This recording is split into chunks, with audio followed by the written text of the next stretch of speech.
We're live. Welcome to this week's Bonnet Chronicles. It is December 11th, 2020, and we are almost done with this year, thank goodness, because 2020 fatigue is real. I'm not even joking. This one of the topics that I was going to bring up tonight. I know I'm not alone in this. I know a lot of us are feeling the fatigue of this year. We've had to struggle with coronavirus. We had that extra long ass primary that went from 2019 into 2020, and then the super extra long wait to see who was going to be our next president, and it's tiring. And even with the good news that Trump will be out next month, even though, he's still trying to plan a coup and tantruming about how there was voter fraud, and every state has either rejected him or found more votes for Biden. So, these are just the bleats of a desperate dummy at this point and his desperate dumbass followers. And it's just more stress on top of the shoulders of people like me who were stressed this year because we were worried that we were going to have to go through 4+ more years of this ridiculousness. But thank goodness we had ways to get our votes out despite the virus and despite voter suppression and all the tactics that they're currently trying to use for the Senate runoffs. And we're going to talk about that tonight as well. And there's just so much to talk about in regards to the things that have been going on this year. And like I said, fatigue is real. 2020 has been, for me and many other people, a real push through the ringer because, you know, a lot of us were struggling in the first place, whether it was physical, mental, maybe our jobs weren't the way we wanted, maybe we had issues with family. There's a lot on our plates as it was. And this year decided to be extra. It's my editor texting me. I don't think she realizes I'm live yet, but hello, Helen. I'm live, so I'm not going to respond to your text till after the show. Anyway, just feel like a lot of people don't seem to understand that this year was beyond extra. Between the deaths of civil rights leaders like Elijah Cumming and whew, it's just been really hard, y'all. And George Floyd's death and Breonna Taylor's death and just so many ridiculous losses of life from COVID and police brutality and protests met with tanks and 17-year-old children going to other states with guns and murdering innocent protesters. This year has been really, really extra. I can't think of another word that fits. I tweeted out a couple of weeks ago because a mutual follower and friend of mine posted how somebody that he knew did a TikTok video of him cooking a steak in a bathroom toilet, and that's what he ate on the plane. Dude didn't season the steak. I think he had a couple of bay leaves, and I said if 2020 was a food, it would be unseasoned toilet meat, and I mean that. It has been really rough, so it's okay to feel tired. It's okay to feel fatigued. It's okay to not want to deal anymore with this crazy ass year. But it's alright to feel good too. I mean, I seen some stuff on social media earlier. People were like, well, let's talk about all the good things that happened this year for you. Let's get a feel good thing. And I don't blame those people because they're fatigued too. And it does pick you up when people have good news. And I mean, I'm not going to act like 2020 was a complete only disaster for me. I mean, I just getting this Bonnet Chronicles show up and running is a thing. But I feel like, and I was just checking to make sure the stream was going. I feel like a lot of people want to just, like everything, not think about the bad. And oh, is it echo? Okay, let's see. Let's see if this helps. I hope that helps the echo issue. Can you let me know, Axiom, if it's, and hey, sweetie, if that helped at all? Okay. I think the thing that really gets me about people not wanting to deal with the fact that this year's been extra is the fact that a lot of us try to get away from the negative. We don't want to talk about that. But we need to be okay talking about things that negatively impact us because you can't fix a problem if you don't talk about the problem. And that's been a constant with our country. We don't want to talk about the problem. We don't want to think about the bad. We only want to focus on the good and feel good. And sometimes you just don't feel good. And there's been a lot of bad lately, and especially in regards to bigotry and racism. In our state alone, and I don't know if some of you know, but I currently live in the state of Michigan. I moved here almost three years ago to be with the love of my life, who's in the chat right now. And I don't hate the state. I actually am enjoying life here. But there are things about the state that I don't particularly agree with. One of them is they're going after and trying to pass a law against LGBT adoption and to repeal adoption for same-sex couples, which I will never be on board with because I've lived in New York where family worked for social services and my family fostered. And it shouldn't matter if it's two moms or two dads. If a kid needs a loving home, they need a loving home. And you're denying children stability based on bias and prejudice, and I will never be okay with that. And it's one of the things that I'm going to start getting on my reps. And I urge you, if you're in Michigan, to get on the reps about this because we can't have this kind of stuff going on. This is cruelty and bigotry in the name of what?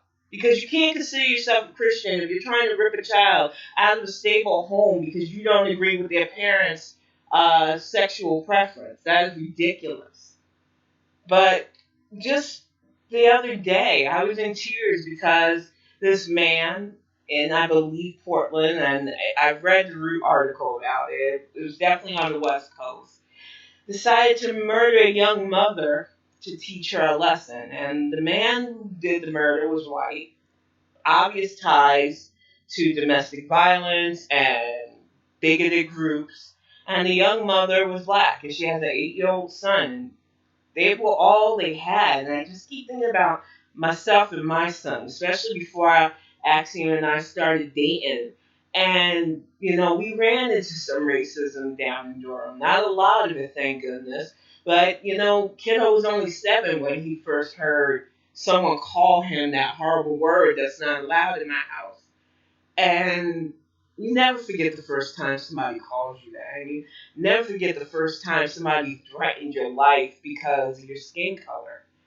And I just can't imagine being so full of hate and malice and just so sick in your mind that you have to murder somebody to teach them a lesson. But that's where we're at. And I took to Twitter to write a thread about it because, you know, I'm in a multi-ethnic relationship and I love my relationship. I love my partner. But stuff like this is stressing. Stuff like this is stressing because I don't particularly love his demographic right now. As they protest with guns for having to wear masks, as they commit open hate crimes, as they wear badges and target people like me because they just want to.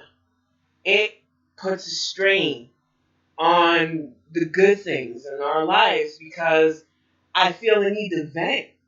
And I've questioned whether or not a relationship could have worked after 2016 had we not been dating before it. And I don't like the answer I get sometimes because I honestly don't think after 2016 I would have been able to say yes. And the reason why is because it's been an inundation of just hate and open faced bigotry. And it's hard. I don't want him to feel like he has to hate himself for the way some people act. But I know that I am not as comfortable around certain people the way I used to be because of the way these last few years have been. And I'm hoping that one day that won't be the case. But I can understand how my grandparents and their parents felt living in this country right now. And as I was helping my son with his history report, because he had to do a paper on 19th century Black Americans, just reading the stories of intimidation and lynching for voting and just how they strove to survive in a society that doctors wouldn't even look at them. We had to fund and create hospitals like Lincoln in Durham just to have hospitals because white doctors would be threatened if they helped black people back then. People want to talk about HBCUs. There was a debate on Twitter a few days ago about, are white people trying to colonize HBCUs? And a lot of black people who go to HBCUs said, we don't turn away anybody because the whole reason HBCUs were created was because we were turned away. And we don't want to be that way. And some people just don't understand that. And it's always people who've never been to a historically black college that have all this mouth about how it needs to stay black. But the reason HBCUs were created in the first place was because black people seeking higher education had nowhere to go. It wasn't to keep white people out. It was because we didn't have a choice. And HBCUs need revenue. So if they open their doors to non-black people, it is not to make them non-HBCUs. It is to keep them going and keep them funded. But it's just like to fund the police. It's just like taking BLM and turning it into a classist thing when you're so-called progressive. I call them progressive. People are always taking our stuff and turning it into something that they want and leaving us out of the conversation or talking for us. And I was so grateful that people like Drew Commons, he's very popular on Twitter, spoke up and said, hey, I've been to an HBCU. Even when they open enrollment to everybody, you're not going to get like a whole swath of different people. Because a lot of people prejudicially think HBCUs are somehow less than regular state colleges or Ivy Leagues. And B, the misconception that, you're only going to learn things about being black. It's a college. But like I said, the reason they had to form historically black colleges were because we had no other place to go. Just like with hospitals like Lincoln, we had no alternatives. So we had to create our own. Now Lincoln is open to everybody. I wouldn't particularly want to go. When my mom was assigned to that, we had to go an hour out of the way, and it is not really a safe neighborhood, sadly. It is the only hospital I've ever been in that had to have armed police in it. And when I normally go to like Duke, it was like shell shocking. And that is stuff we should be working on. We should be working on food insecurities for family. We should be working on reforming both the police, judicial, and prison system. But we have a ton of people who only want what they want, and they want it now, and they have been very loud, whole ass wrong, and vocal about trying to push what they want. And their leader, the malware messiah, as I like to refer to him as, Bernie Sanders, seems to be very vocal on trying to fudge numbers, talking about 40% of progressives voted for Biden. No. The exit poll numbers don't lie, and we've had nothing but 2 years of them talking about if it ain't Bernie, we're busting again. So you're not going to lie about that. And they keep trying to push Biden to pick younger, non-experienced picks. And somebody put it really well. and I don't want to miscredit the tweeter, but he put it point blank. We have 4 years of inexperienced new blood people who have no politician backgrounds, and look at that. Almost 300K people dead from a virus that could have been prevented. So yeah, no, we're not doing that. All these people talking about, oh, Biden's putting in people from the Obama administration, he's putting in walls, but we still have the military. We still need generals in place. So yes, he is going to hire in a general who knows what they're doing. He is going to hire people with previous experience because we need experience to undo the 4 years of damage. And I'm sorry if your favorite isn't picked because she's too busy on Instagram and Twitter having feuds, but she wasn't being looked at in the first freaking place. And we need to get through our heads. And it's not just the far left, because there's been some never Trump conservatives weighing in on how Biden needs to pick more white women when they see that a lot of women of color are being picked. And like I called out Jennifer Rubin on my Twitter page, you plantation princesses need to have a seat. You had an opportunity not only to help make a white woman the first female president, which you failed at, 53% of you failed that, and then 55% of you showed your ass this year. But you had the opportunity to step up, and each freaking time you decided to back the patriarchy. So you don't get to come in talking about who Joe Biden needs to hire in. Joe Biden was supported by black women. Joe Biden is going to pick women of color. And you can stay mad and salty as fuck about it, but that's not going to change. And one thing I've been saying on Twitter that I wish people would really understand is we can speculate all we want about who Biden should pick, who he's gonna pick, who's gonna get this position or that position. He's gonna do what he wants. He has the experience. He knows who's done the work. He knows who's not gonna do the work. He has done the hard work as VP and made the connections. He knows who will help his administration trudge through all the bullshit left by the Trump administration. So all yous weighing in, have a nice cup of shut the fuck up. Everybody's a political analyst and expert now after 4 years of not saying shit to this current administration. You have all this mouth about what Biden should do when there's a fucking bill that could be helping families in our country right now sitting on McConnell's desk and he ain't doing a damn thing about it. Matter of fact, Representative Katie Porter, and I highlighted her thread because it was so important to see this.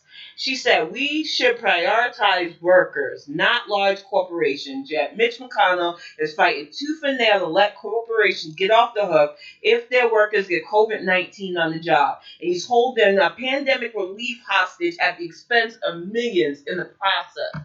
McConnell is claiming this policy is to help small businesses, but there's already existing legal standards to protect businesses that are acting reasonably. Negligence.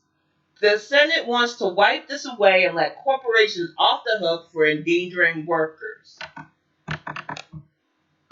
Okay, I'm going to keep reading because this was fire. I love this thread. The reality is corporate immunity would give companies a green light to put profits over people. We've already seen evidence of this life-threatening behavior, including here in Orange County.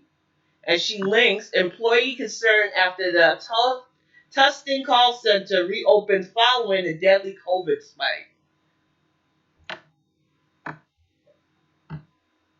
46 workers got sick following a COVID-19 outbreak at an AT&T call center in our district. 2 tragically passed away, but AT&T took no responsibility and failed to answer her questions on how they would improve. And then she went on to finish. And some people saying unbelievable, but it is believable. I've worked for a corporate entity. They don't care about people with soulless numbers. But she finishes up with Mitch McConnell's plan will let AT&T and other corporations get away with failing to protect their workers, and frankly, our entire community during a public health emergency. It's immoral and we cannot stand for it. And it's true. The worst part of what is going on with the stimulus and why it's not happening is it's being held up to protect people that don't need protected. Corporations in our country make billions. And before you start, no, I'm not declaring myself a brat aggressive or a Bernie brat. I'm just telling it like it is. These people don't need protection. And to try to throw small businesses under the bus as the reason why you want to protect these large corporations like ATT and like Walmart and Tyson, who literally let their workers go in unprotected. And a lot of people got sick. And unfortunately, a lot of families had to bury their loved ones because they were essential employees. There was even a news thing where these assholes at the Tyson plant had bets going on who was going to get COVID. These people don't need protections, yet they're the ones Mitch McConnell is worried about. He's not worried about the family struggling, people who are literally being evicted before Christmas. He's not worried about the families ravaged by COVID because their mom or their dad or both of the breadwinners in their house are sick. He doesn't care that schools have to be shut down and people are now having to work from home, teach their kids, and the stress that is brought to us because people didn't follow the CDC mandate. And that's because we had that idiot in charge for years and they fucked with science. What pisses me off though is the amount of celebrities and talking heads trying to pin this on the Democrats. Oh, Pelosi didn't do. Pelosi had a comprehensive bill on McConnell's desk to follow up the CARE Act by August of this year. It has been sitting on that man's desk for months. He has done nothing. You want to know why we're not getting another stimulus package where other countries have had comprehensive stimulus money for the last almost 8 months?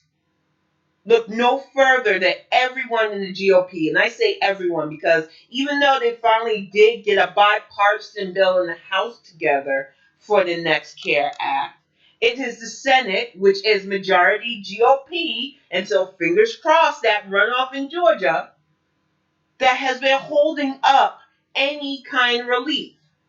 And they keep coming up with all these ridiculous excuses. But the truth is, they want to protect corporations. Why? Because corporations are lobbyists.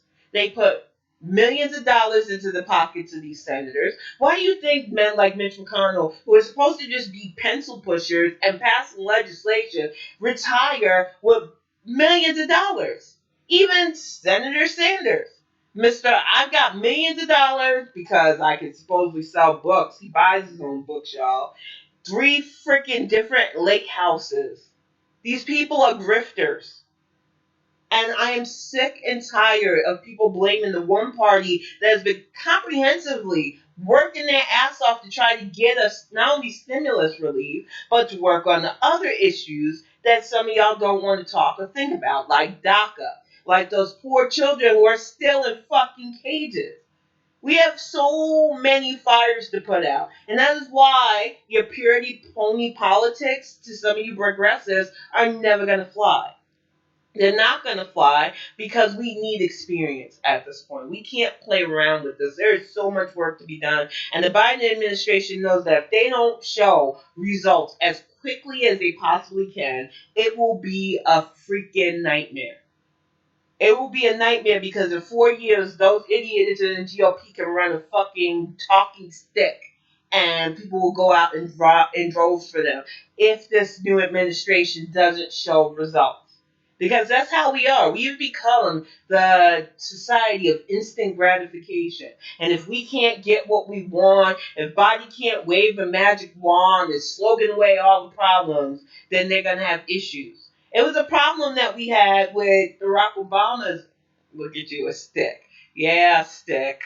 I mean, that's all people seem to care about. They don't care if a person has experience, obviously. That's how that dumbass we currently are dealing with got elected.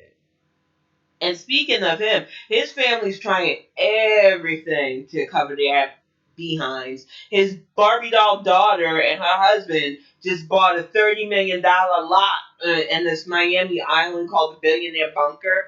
And let me tell you something. I really hope they understand that buying property will not stop it from being seized. They just make it easier to seize their assets. Go ahead and invest that money in that bunker. I'm sure the New York AG will not have any problem collecting that. And that is the reason why Trump is so scared and running around talking about how things were stolen from him. The New York AG has at least 61 open charges against him and his family for things like fraud. She has been interviewing and conducting investigations with Deutsche Bank about his money handlings. And the man openly admitted he owes $400 million. Who lent him that money when his credit was already in the red is fascinating to me because I work corporate bookkeeping. So I know not only can you get in trouble for fudging numbers, that's why his buddy Manafort is sitting in fucking jail right now as we speak, but you just can't make up stuff to get loans, especially from international banks. So somebody was hooking that man up, and it's all going to come to head. There's also that tie-in with Justice Kennedy that a lot of people keep forgetting about. Why did he retire all of a sudden? Who bailed out his son? And what is going on? We need to follow that paper trail because it is long, it is detailed, and it will lead to all the answers. And that is why I'm looking forward to January even more so than watching the historic swearing in of Biden and Kamala because I want to see Trump suffer and pay some consequences for everything he's done because that man has never suffered a consequence in his life. Ever. Everything he's done that was bad always got a slap on the wrist. He always was able to pay his way out of it. Even the discrimination suit against him and his father, they were able to really walk away unscathed from that. But I have a feeling that Tish James, our New York AG, is not going to let him get a slap on the wrist this time, and I am looking forward to that. So he can bleed, he can go stew and sulk in Mar-a-Lago all he wants. The New York AG is coming for you and your bunker Barbie and her little wooden puppet boyfriend or husband or whatever the heck he is. But $30 million lot, can you imagine having $30 million allegedly to waste on something like that? It is just so much foolishness and fuckery. And I think that it all leads into just feeling fatigued. Like I said, I feel like this year just sucked so much energy out. But it wasn't all bad. Like, I know that there were things, people said that, highlighted that life was better for them. Some people are having kids. Not particularly what I would do during the pandemic, but more power to you starting a family. Some people already had kids. There's a lot of 2020 babies born and they're beautiful. A lot of people are fostering pets. I've seen so many amazing pet pictures, adorable cats and dogs and birds, and we're just trying to do things to raise our spirits, and that's a good thing. Especially since the holidays are really hard for some people mood wise. I know I'm a bit more excited this holiday because I'm not under the stress that I was the last few years with my mother and stuff. But even then, there are days where it's just like, "Ah, I can't wait for it all to be over." I'm going to wrap some gifts tonight, and no, I don't want to buy followers. Good Lord. Thank you, dear. Love it. My Axiom is my moderator for tonight, so he'll get the bots out of here. You want to buy a follower. I have never had to buy a follower in my life. If people follow me, they follow me. If they don't, they don't. I don't give a fuck. Honestly, I will never understand that nonsense. They remind me of those gold spammers. It's okay, dear. They remind me of those gold spammers in games now, like, hey, you want to get this level real quick, or you want this powerful item? Give us money. It's like, well, what's the point of gaming if you're just going to do it for me? Get the heck out of here. People want to see me, they want to see me. Now, this is an interesting piece of news. A mysterious cipher from the Zodiac Killer has finally been cracked after 51 years. It took them long enough. I don't click on celebrity stuff because, like I said, even though Twitter trends people's names for any old reason, I'm always nervous that I'm going to click on somebody's name and it's going to be a death notification because Lord knows we got a lot of those this year too. And that leads on to the fatigue because you never know when somebody you loved or grew up with or adored are going to be gone or bad news. Like, I'm not a huge Ellen fan. I didn't hate her. I thought what she did when I was younger when she came out on her show, and I thought that was great.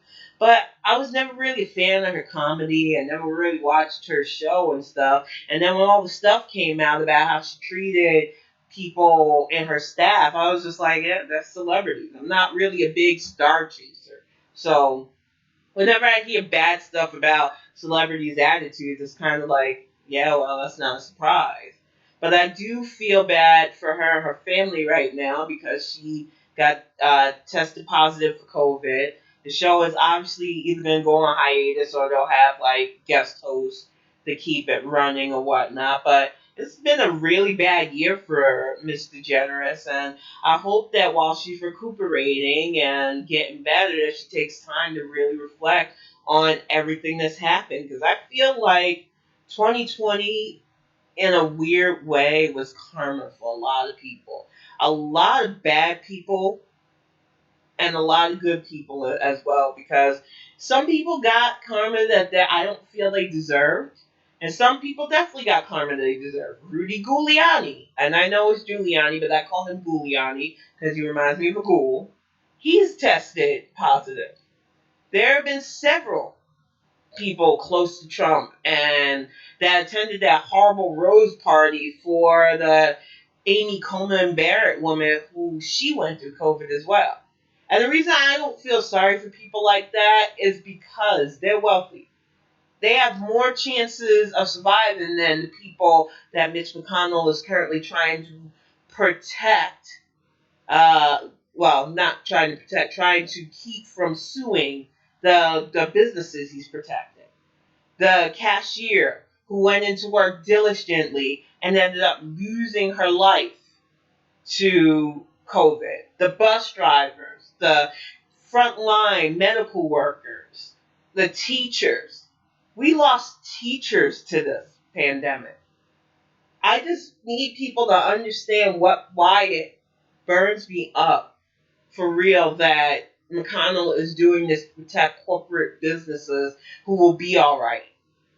And when you blame people like Nancy Pelosi, when you blame the Democrats for not doing enough, when you don't understand the basic civics of checks and balances, the House can bring forth any bill they want.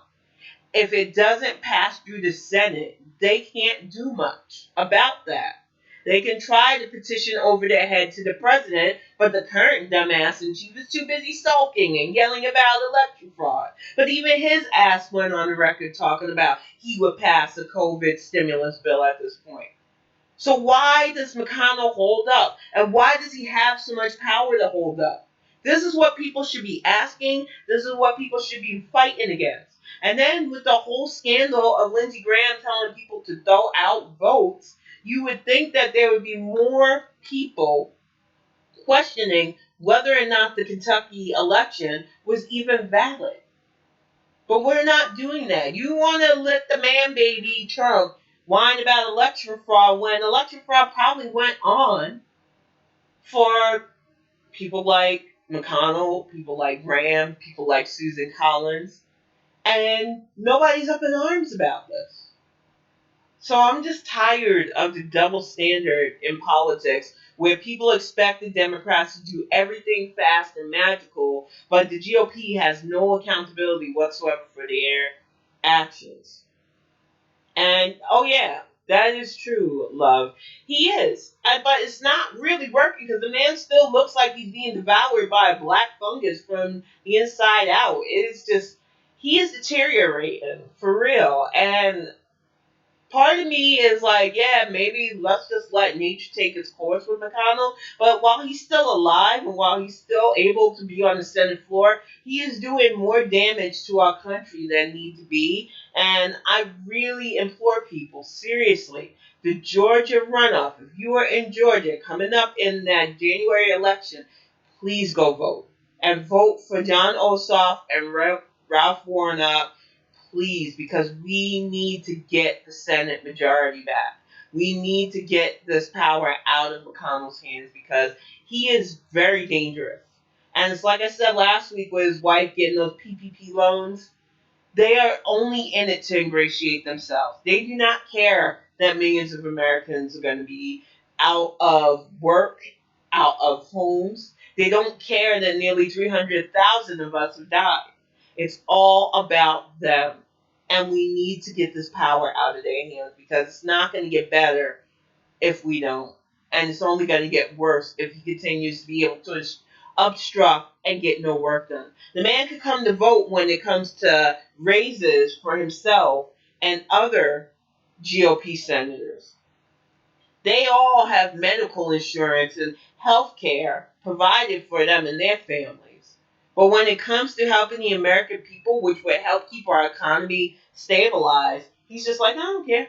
It's just more work for Biden and Harris because he knows he can twist that around and turn it into, well, they didn't do for you, so you need to put us back in charge. And I'm tired of that cycle. We have a Republican in charge 4 to 8 years of destabilization. A Democrat comes and cleans it up. Y'all get complacent and put another fucker in charge again that destabilizes us. We need to nip that nonsense in the bud.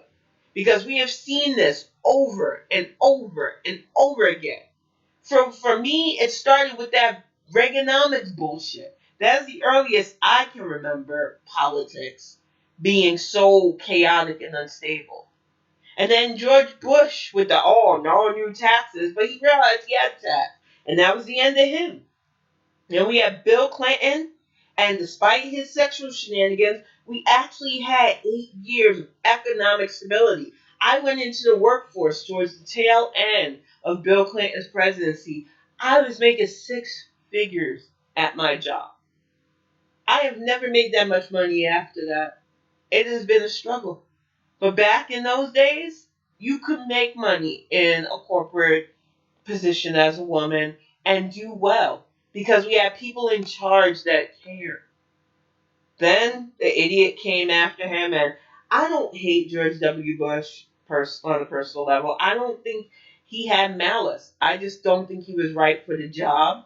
I think he was put in because they wanted to use him as a puppet. And he got away with a lot of stuff because he had that old shucks quality like Reagan had. But I was not particularly happy with the way his run was. But I would have taken another 8 years of him over the last 4 years that we had because that shit, that is why this year has been so much more exhausting. The rampant corruption, the way the media tried to downplay and normalize and turn its back on hard hitting pieces against the shit that went on these last 4 years. The way this virus did not have to happen the way it happened. The way some senators like Kelly Loeffner, who is up against Purdue is up against Ossoff, Loeffner's against Reverend Warnock.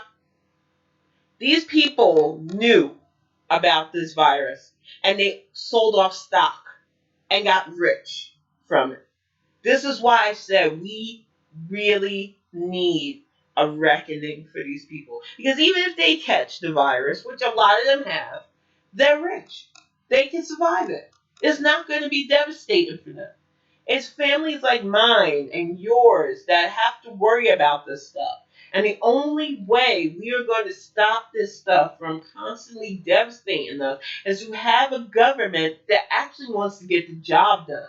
They don't need to be rock stars. They don't need to be popular. They don't need to be in your face. They just need to get the job done. And a lot of people can't accept that because they want their favorites. I see people throwing out names every day of people that they know because they're constantly in the newspapers.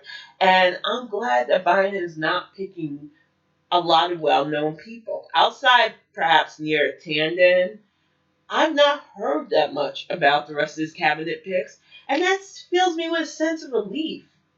I'm Marsha Fudge. I've heard of her. And I think now Susan Rice has been appointed to a position. So that's three well known women, and I'm okay with that. But I'm okay with not knowing every member of his cabinet personally. I'm okay with them not being famous or infamous. I'm okay with them not having a strong progressive record because I know what these people mean when they're saying a strong progressive record. They're not bowing down to Bernard Sanders. We're not going to have that. If people wanted that, y'all should have came out to vote for Bernie the way you kept saying you got. You were supposedly Legion, but you couldn't get past 13 to 14% at those primary polls, so nothing you say mattered. You want to talk about backing people. We said we were going to back the Democratic candidate, and we came out. And we risked ourselves to come out, and it showed that we wanted Trump gone.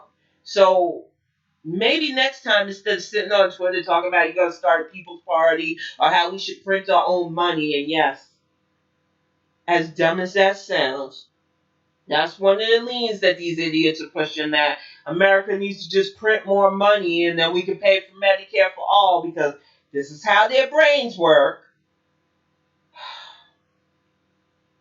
Instead of pushing for unfeasible things, do the fucking work. That is what makes things happen. Progress doesn't come from just saying things. You can't wave your hand and say, give everybody health care and make it happen.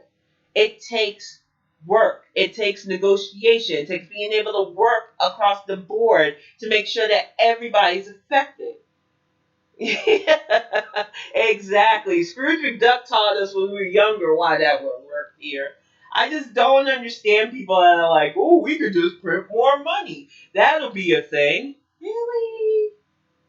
Are you really that dense? But these are the same people that, they'll yell at you that you don't want to help sick people if you don't back Medicare for all. Even as you tell them that, yes, you do want universal health care, you want a universal health care system that respects the rights of those who want private health insurance and who work in the private health care industry. There is room for all of that. And most countries with universal health care also have private health industries. But it's like you were talking to brick walls. And it's so frustrating at this point to deal with people like this because they don't listen. All they want to do is talk at you. They don't really care if what you say it makes sense or is logical. If it goes against what they want, it's like they put their fingers in their ear and start tantruming. Yeah, we probably would get further with a brick wall there. And honestly, I feel like I would rather talk to an inanimate object than to try to explain to a brat aggressive at this point why legislation that helps us takes time.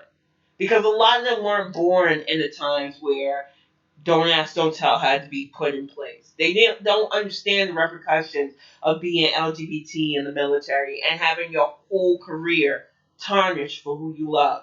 They weren't born during the civil rights era. So they take for granted all the things that they get to do that a lot of Americans couldn't back in the day. And it shows. And they're also the gold star and sticker generation. They get pats on the head for participation. They don't know how to deal with loss because they're not allowed to lose. They're the people that are on teams that get a pizza party for being losers just because. And I know people think, oh, that's harsh. We shouldn't have winners or losers. And that's the attitude that would work in a society that was actually equal. But it's not. And our society is not utopian enough to where we can't have winners and losers. And we can't have people believing that even though they lost horribly twice even in primaries, that they still can demand stuff because they just want it and they show up. I don't expect a lot to happen just by my vote. I hope for it because a lot of things that I vote for does good for everybody. But I don't go in with the expectation that me doing this means you got to do for me. There is no quid pro quo with your vote. And a lot of you have fooled yourself into thinking that your vote means you're owed something. And you need to get off that because that's not how this works. It's not how life works. Sometimes you will do things with the best intentions and just have to accept that that's all you get from it. That you know you were doing it for the right reason. And if that's not fair to you, oh well, that is life. And a lot of you can tell your parents haven't taught you that. And it's really a shame because so many of you go out into the world without understanding real life and you get your feelings hurt left and right. Case in point, these influencers. There was this young girl whose mother is a famous actress who decided to go on a show with black women to talk about how she didn't know and how this was her culture and how they didn't understand that the college scandal was a bad thing. And I can understand being ignorant because that's the only excuse she had, that she was ignorant to why it was bad. But I was with the mother on that show, one of the hosts, Jada Pinkett's mother, was saying that with everything that's going on right now, you decided to come on that cast to talk about needing a second chance when you're going to be all right. And that's the issue I have with people who are so stuck on, I need to take care of me and me only. There is a big world out there, and there are people suffering right now as we speak. Every day, my DMs are hit up with at least 10 to 12, if not more, messages about people needing GoFundMes, people being evicted, people losing their jobs, their cars, they don't have food. We are in a crisis right now. So excuse me if I have no tears or pity to spare for a young woman who has more money than most of us will see in our lifetime, and that will be okay. Because she was getting into a college that she didn't earn the right to go because she wanted to go and party. Because I guess that's what college is for some people. I don't know how society I can't lie and say I don't know how society got to this point. I did grow up in the MTV culture. I was Gen X. We were raised by TV and stuff. And I'm not going to put all the fault on generations like some people do, because I always thought that whole boomer versus this versus that was stupid. But I feel like our country, especially our society here in the U.S., moved away from certain things that we used to hold to us, like personal responsibility and accountability, holding our politicians to a higher standard than currently, understanding that there's no instant gratification when it comes to the things we want. We have become so absorbed and obsessed. People put their whole entire fucking lives on social media now in video form and whatnot.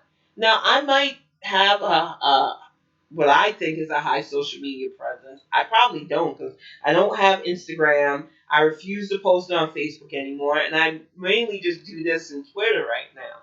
But this is just me talking about social stuff and explaining things like mental illness. My private life is my private life, and it's always going to be like that. I love my family. I love my boyfriend. I love the dynamic we have. That's our lives. I don't need to put that out there for everybody. I don't think people get that anymore. Everybody's so eager to become famous off of their mundane existence, and we've made that the new norm. Every time I look around, there's a new drama with a vlogger family or influencer or whatever, and it's because we are oversharing, and it's because this is the new norm to live a life or portray a life that's fancier than what we really have it. That's never going to be me. I love talking to people. I love interacting with people. That's why I do this. That's why I keep my Twitter going. But there's a certain limit I feel that I will always maintain because it's not called a private life for a reason. There's a reason why this is my sanctuary most days. It's because outside this room, you're probably not going to see much more of me. That is my home, my castle, and I don't feel that I need to let everybody in to that. It's not for everybody. It's my home, my family's home. And I just feel like too many people aren't, they're blurring the lines. They're not getting that you don't have to put everything like that out there. You know, it's fun every once in a while sharing a photo or a video. But when you start doing that shit on a daily basis and you start letting people in like that, and then you get mad because they have an opinion on your life or they make you out to be the bad guy, as a lot of these people are bitching about, you've given them that access because you wanted that attention. And if you didn't want that attention, you wouldn't have cameras all up in your home showing your fucking business. If I've learned anything about this year and the things that fatigue me, it's having too many people think that because you're popular in some way, shape, or form, you somehow owe them your time and attention. I nipped that shit in the bud real quick on Twitter. I've made it clear that when I need a break, I'm taking a break. And that my life is my life. And while I will always try to be there because I don't think of my followers as numbers, I try to interact with y'all because you're the people. If you get on my nerves, I'm going to tell you. I'm not here to be liked. I'm here to just be me. And if you like it, great. If you don't, keep it moving. That's all you have to do. And I feel like a lot of people don't have that attitude because we have a society where we're told we have to be accepted and we have to be socially liked and popular. And, you know, I'm hoping one day we veer away from that. It's okay to like yourself more than having anybody else like you. Once you do that, honestly, none of the rest of that crap matters. It doesn't matter if you've got millions of people on Instagram or Facebook or any other social media platform following you. Because if you got your own back and you like yourself, it don't matter who else does. Because eventually you will find people that you can tolerate as well. And even if you don't, even if you like your own company, because there are humans out there that just like their own company, that's okay too. We just gotta work on making society better for everybody because we're not all alike. We're wired differently. And I will go to my grave saying that. We are just functioning, wired meat sacks.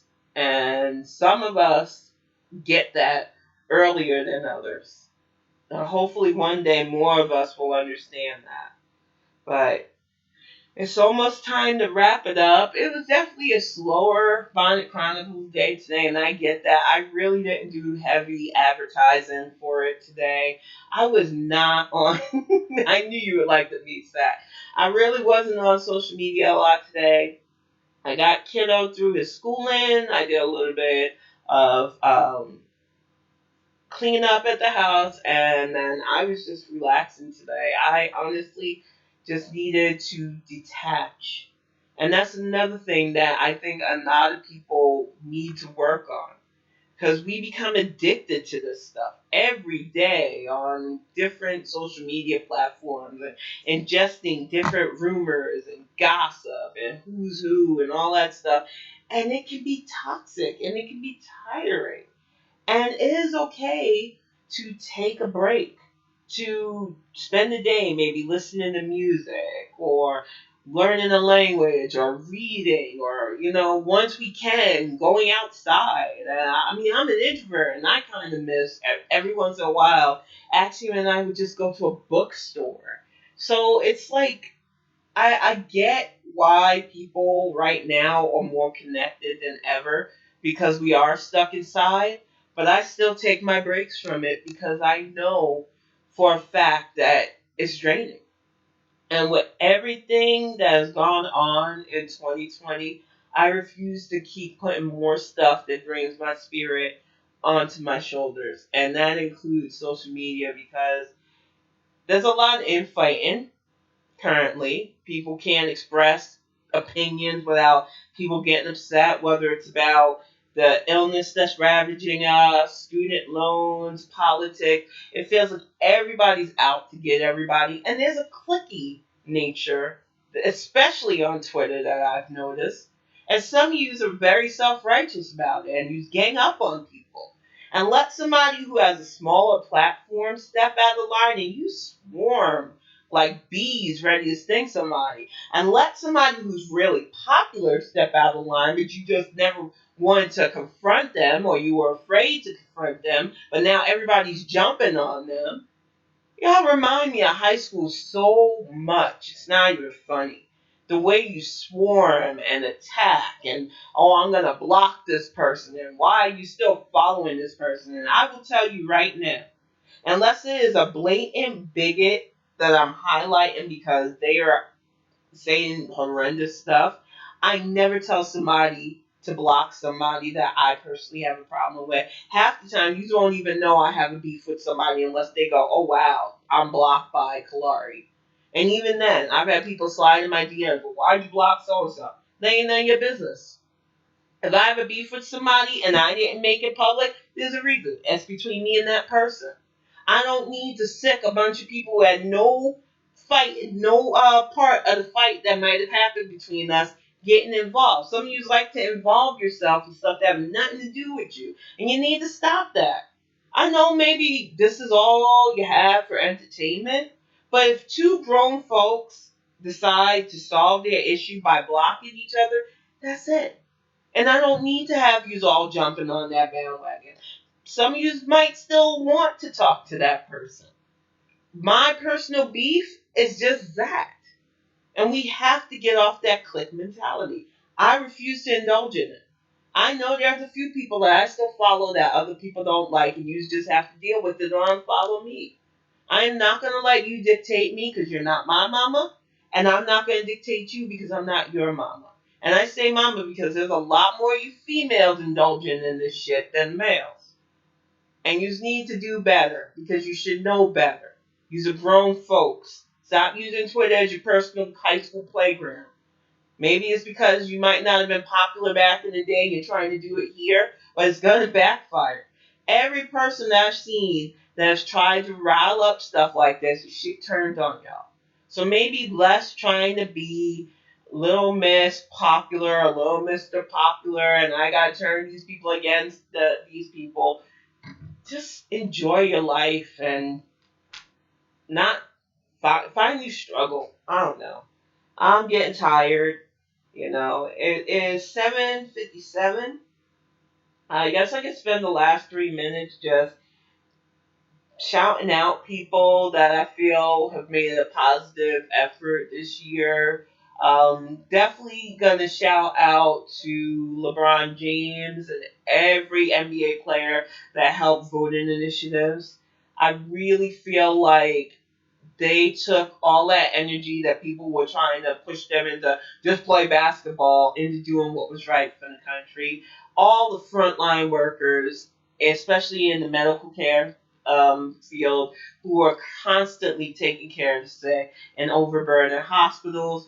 All the essential workers, especially in retail, who are risking themselves and their families. All the people in nursing homes and care facilities taking care of other human beings who can't care for themselves. I am so thankful for you. I'm thankful for friends who have been using my family right now. I don't really talk to my blood relatives, and a lot of yous have been there for me. And definitely, this definitely includes the love of my life, who is in the chat right now, still probably giggling at me, Sat. You know, I am so exactly. Please don't take your anger out on people just trying to do their job, especially this holiday season. It is hard. They are working hard in a pandemic, and the last thing they need is you coming in and being rude, especially some of the more ridiculous things. Actually, him said in his stream earlier that a friend of his had a lady get mad because he was too happy, and he shouldn't be so happy right now. And it's like, are you kidding me? But if he wasn't smiling, you would have complained too. So keep your little attitude at home. Wear a mask if you have to be in the store, but maybe e-commerce order if the way somebody's carrying themselves when they have to be at work during a fucking pandemic bothers you. That story really That's why I couldn't do retail now. I did it when I was younger, and I would smile through some of the most dumbest stuff. But now I am way too old, and I will snatch somebody bald if they try to pull that nonsense with me while I'm trying to freaking do a 9 to 5 in a retail chain. But it is 8 o'clock, y'all. I am gonna wrap it up. Thank you so much, Axiom, for keeping me company during this week. We will be doing another Barnacles next Friday. I am not sure about the schedule towards the end of the month yet. I think I will do one because I do want to do an end of the year. So, but the next Friday after the next is Christmas, so I probably will either do it the Saturday after or the Thursday before, and just you never know. And since New Year's is going to be on a Friday, I definitely probably won't be doing the next 2 Fridays next week. It'll either be the day before or maybe the day after. I will let you know. But I will definitely be back next week. And once again, thank you, Axiom, for not only keeping me company, but moderating. And we'll see you again next week.